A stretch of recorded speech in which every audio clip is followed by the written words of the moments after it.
So obviously, when we have these kinds of conversations, we want to hear also about not just the problem, but also solutions. And we've had conversations with high school principals who've talked about the cultural proficiency seminars and how they believe they have made a difference in their schools. One principal telling us that here are some of the results of the program in their school.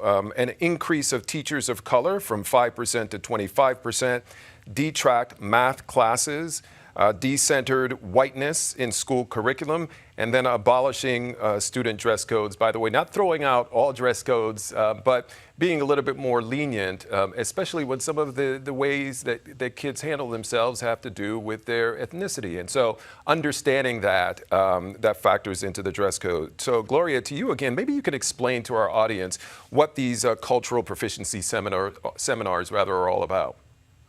Well, first, let me just say that those statistics are astounding because I don't think that's true across the nation. And in fact, a lot of times what happens is people push back against such seminars. Right. And it's not, again, it's not across, I should point out, it's not across the nation. This was a particular conversation that we had with a local high school principal who said, these are some of the results that we've seen.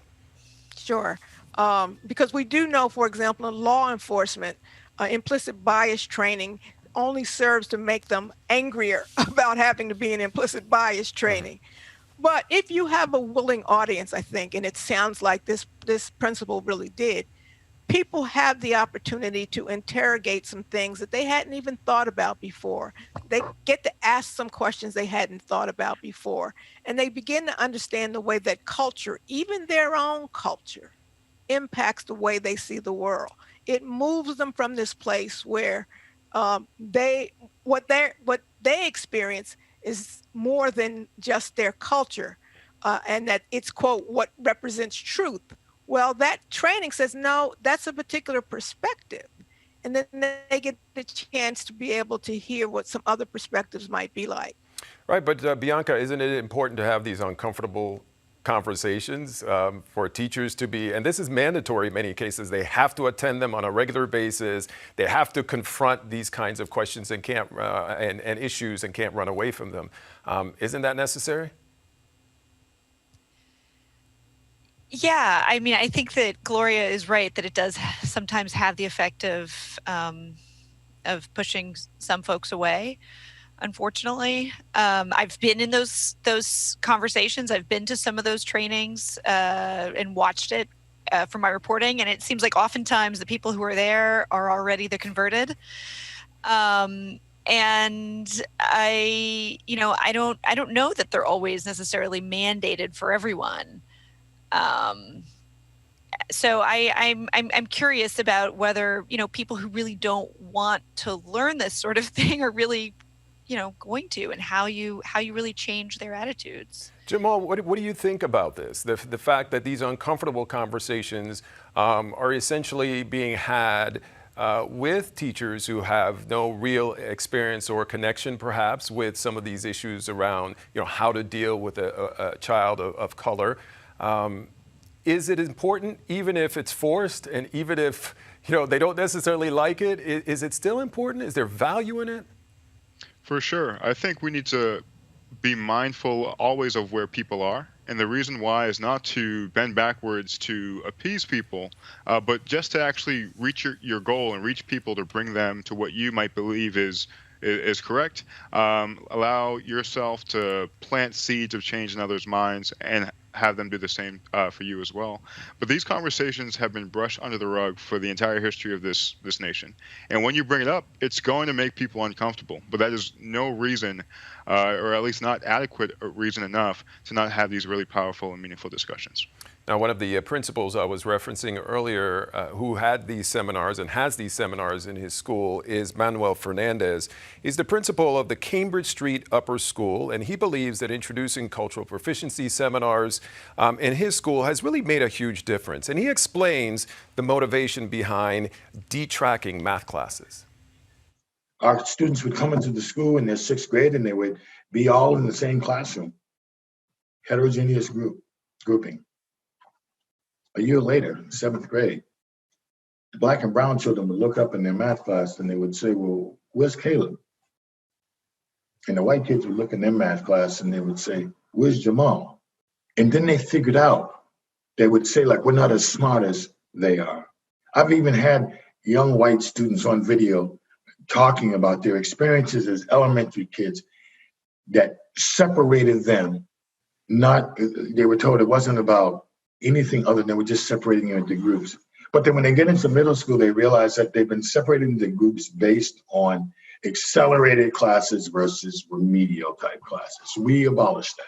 These children who were in these remedial type classes weren't given the opportunity to be challenged. They weren't given the opportunity to have a teacher slow down and explain it in a way that they can hear it, not just the way. See, good teaching isn't about you listen to what I say and you then figure out what I said and keep going. No, it's about me listening, me figuring out what it is that you didn't get.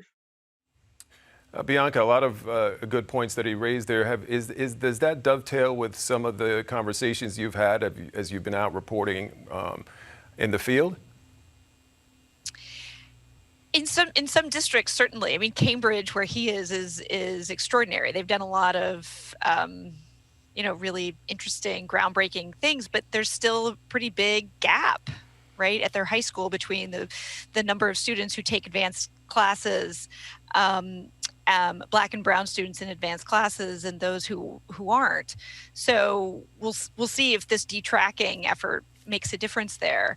But in other districts, in Newton, for example, they've taken these courageous conversations, as they're called, and it's led to a lot of other groundbreaking things. This year, they're rolling out something called anti-racist grading, for example.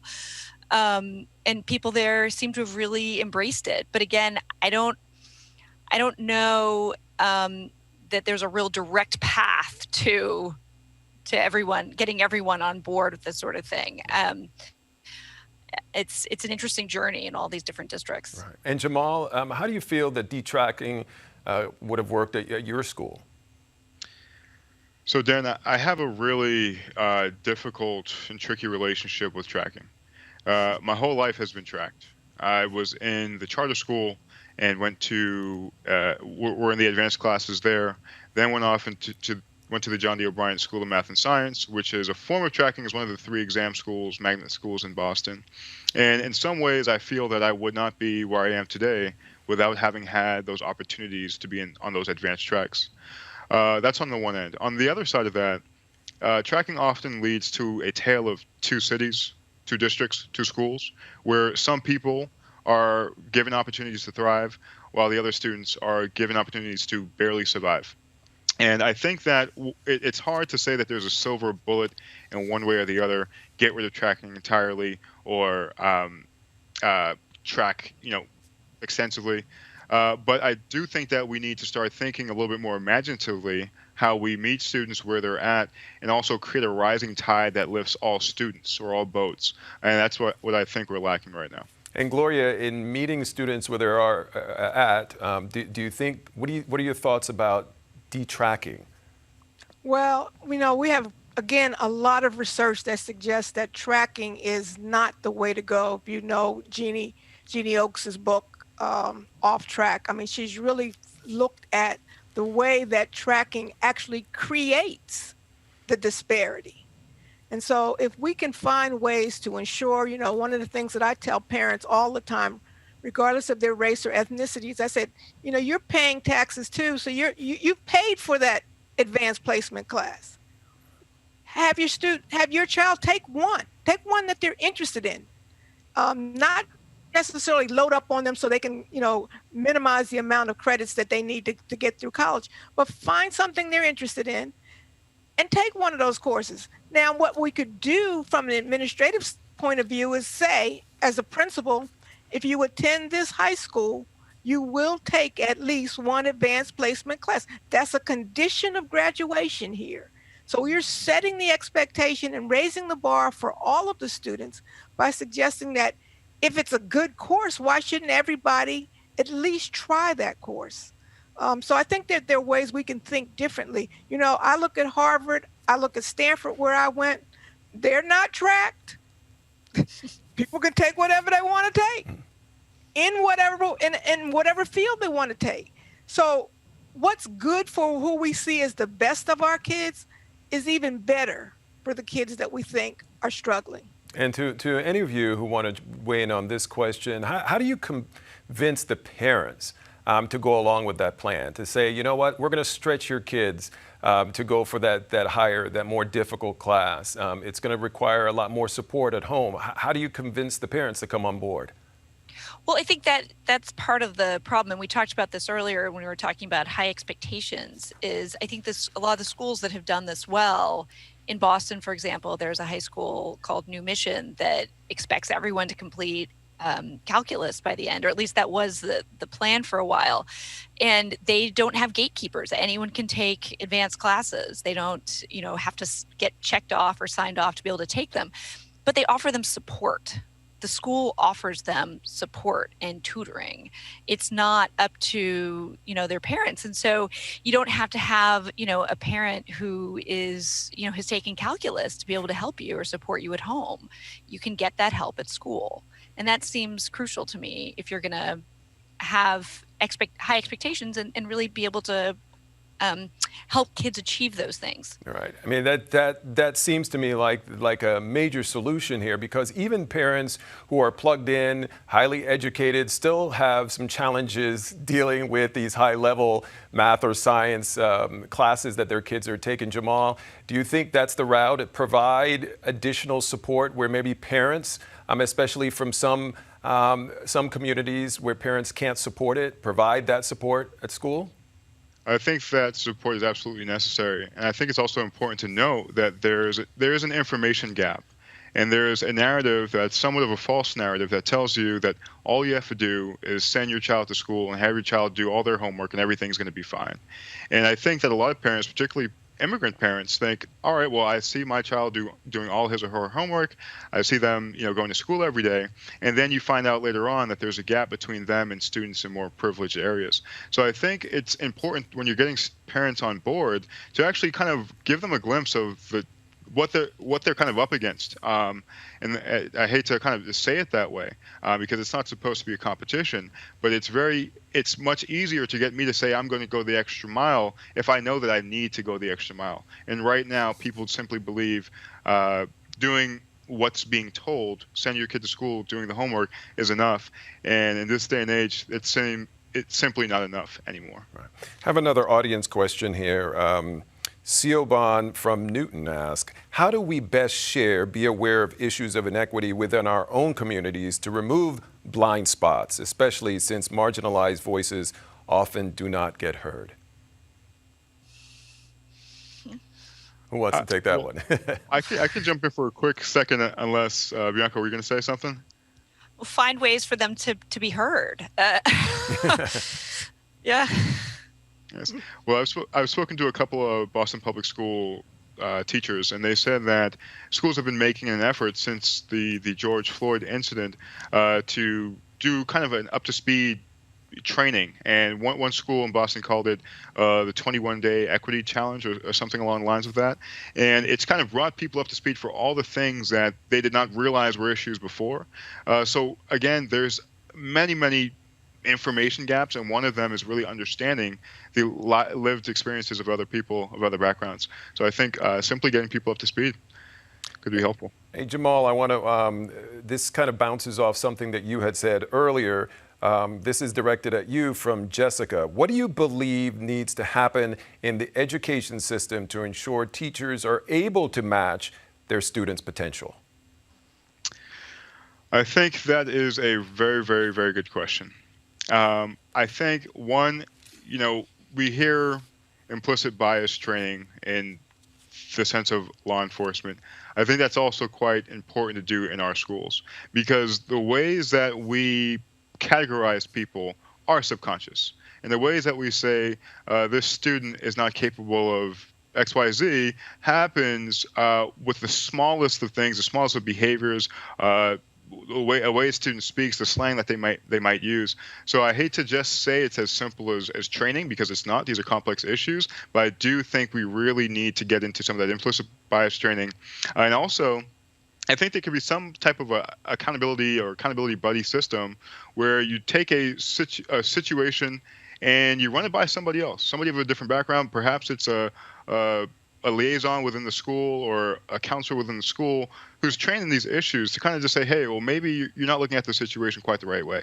But I think a lot of those biases that we have and that we've been taught are kind of what cause us to say, again, subconsciously, that this student doesn't have the potential that we think. I Go also ahead. think you would probably want to do what I would call an equity audit in a school to look at your data. I think a lot of times people think that, someone just has a chip on their shoulder, or they just look at your data. Who is getting into which classes? What do your suspension and expulsion rates look like?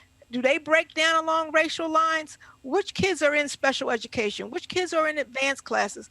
And then to raise the question, how do we explain this? With their very own data, I think that many teachers are actually shocked when they see the pattern. It's not just that one kid that I have sitting in the back of my classroom. It's across our school. So now we've got a pattern, and we've got to be able to explain that pattern. And Bianca, have you ever done any stories on that issue in particular, these audits? Yeah. Yeah, I mean, it's becoming, more common that districts are digging into this. Boston is fairly transparent with its data. That way they think about these things along that line, and a lot of suburbs are doing the same thing around here. And in particular around children who are in special education, for example, there's a lot, it's quite disproportionate in Massachusetts. And that was the type of work that people were definitely doing before this horrible event has taken people's minds and attention, and put it on, just trying to get people back to school. But yes, that